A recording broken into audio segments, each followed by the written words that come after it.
Existe una verdad que nadie en México quiere aceptar, una realidad que los políticos evitan mencionar, que las autoridades ambientales prefieren ignorar y que la mayoría de las personas que viven en el campo ya conocen hace años, pero nunca recibieron una respuesta satisfactoria. Manadas de caballos salvajes están creciendo a un ritmo que está alarmando a ecólogos, rancheros y conservacionistas al mismo tiempo, extendiéndose por las praderas de Chihuahua, los desiertos de Sonora, las sierras aisladas de Durango y Zacatecas y las antiguas rutas comerciales de Coahuila, con una velocidad que parece desafiar cualquier explicación lógica.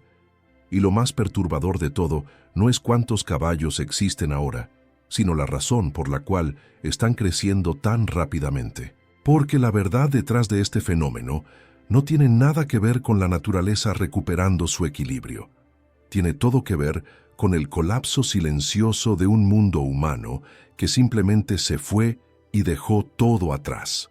Hoy vas a descubrir la verdad real detrás de la dominación de los caballos salvajes en México. Y te garantizo que lo que estás a punto de conocer va a destruir completamente las versiones que la media y las redes sociales han estado construyendo durante meses. Porque los números, los datos y las pruebas que voy a revelar son tan contundentes que nunca vas a ver estos animales de la misma manera. La primera vez que un investigador intenta mapear sistemáticamente cuántos caballos salvajes existen en el norte de México, descubre inmediatamente que está intentando contar algo que nadie decidió contar durante décadas. No existen censos, no existen programas de monitoreo, no hay datos oficiales publicados por ninguna autoridad gubernamental mexicana sobre estas poblaciones. Todo lo que existe son relatos de vaqueros, videos compartidos en redes sociales y estimaciones informales hechas por rancheros que observan manadas atravesando sus propiedades con una regularidad que ha ido aumentando año tras año. Pero los relatos que existen son suficientes para construir un panorama que aterroriza a cualquier persona que entienda ecología. En Chihuahua, estado con praderas enormes y una fiscalización ambiental mínima, grupos de caballos sin marca, sin herradura y sin cualquier señal de contacto humano hace generaciones, son avistados con frecuencia creciente en áreas que hace 15 años eran exclusivamente de pastoreo controlado. En Sonora, caballos ferales ocupan no solo zonas naturales, sino áreas adyacentes a territorios militares abandonados décadas atrás, territorios que nadie fiscaliza, nadie monitorea y nadie sabe exactamente cuántos animales habitan. En Coahuila, a lo largo de antiguas rutas que los troperos mexicanos usaban para mover ganado durante cientos de kilómetros, manadas pequeñas pero increíblemente resilientes mantienen caminos que parecen heredar de generaciones anteriores, como si el conocimiento geográfico se transmitiera genéticamente de madre a potrillo. Pero antes de entender por qué estos caballos están creciendo tan rápidamente, necesitas comprender algo fundamental que la mayoría de las personas desconoce y que transforma completamente la narrativa de invasión que mucha gente está propagando. El caballo que ves galopando libre por las praderas del norte de México no es un invasor extranjero. Es, en cierta forma, un habitante que volvió a casa. El género Equus, la línea evolutiva que incluye todos los caballos, burros y cebras del planeta, surgió precisamente aquí, en América del Norte, hace aproximadamente 4 millones de años. Durante eras geológicas enteras, docenas de especies diferentes de caballos salvajes vagaban por ecosistemas desde Alaska hasta el centro de México, evolucionando, diversificándose, convirtiéndose en parte integral de paisajes que iban desde desiertos hasta praderas temperadas. Pero hace aproximadamente 10.000 años, al final de la última era glacial, todos ellos desaparecieron del continente. Una extinción masiva que borró no solo los caballos, sino toda la megafauna americana, desde mamutes hasta tigres dientes de sable. Los caballos que llegaron con los españoles en el siglo XVI, cuando Hernán Cortés desembarcó con 16 caballos en Veracruz en el año 1519, no estaban llegando a un lugar desconocido.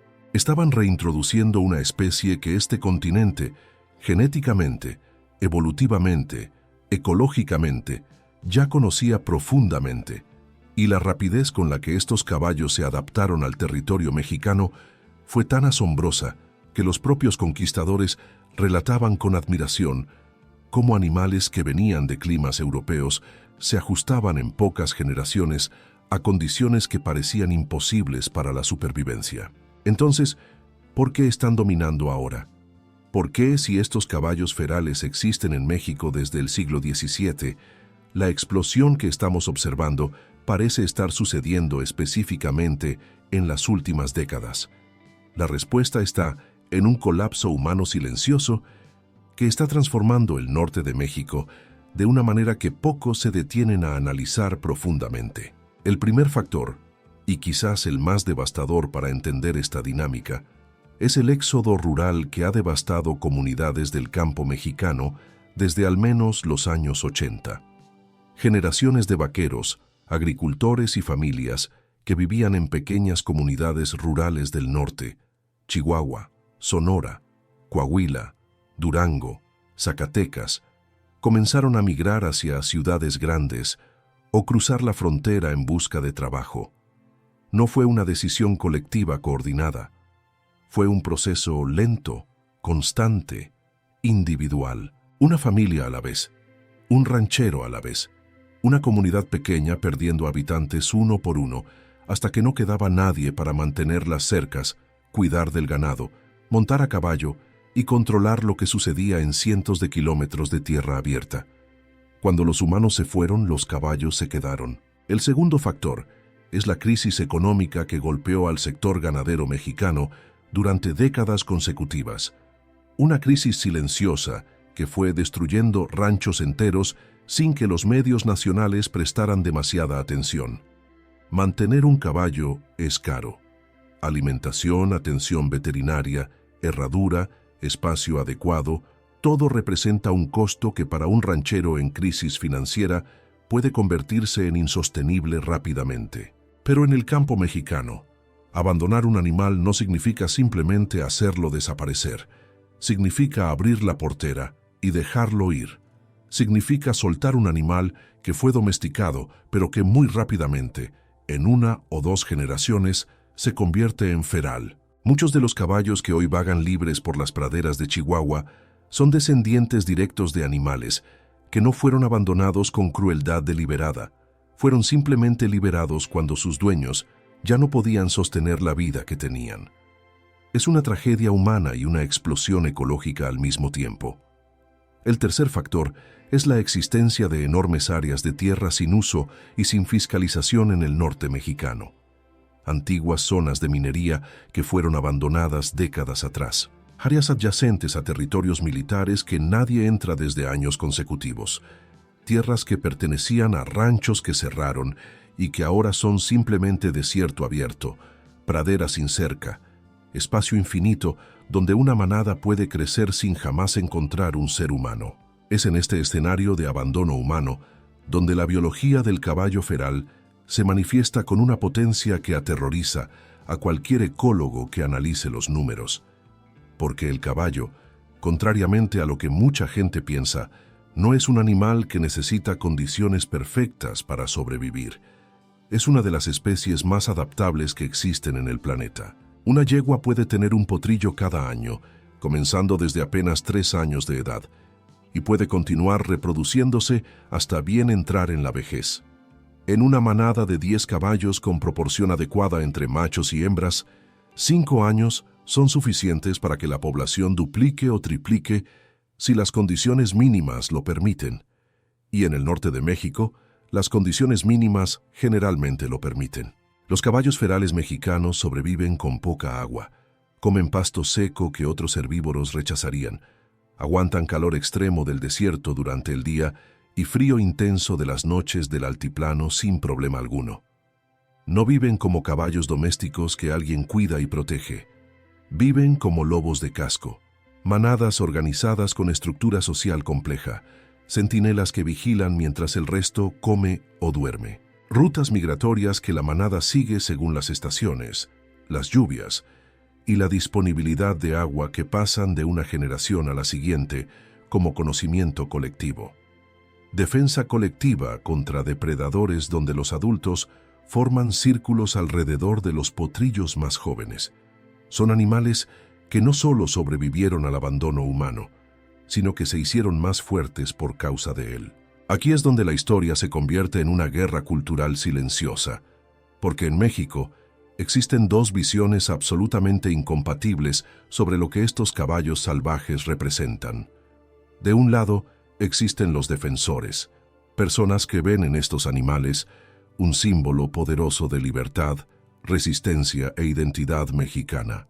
Argumentan que los caballos controlan vegetación invasora en praderas abiertas, que mantienen ecosistemas que sin herbívoros grandes se deteriorarían, que representan una conexión cultural profunda con la historia vaquera que definió la civilización mexicana durante siglos.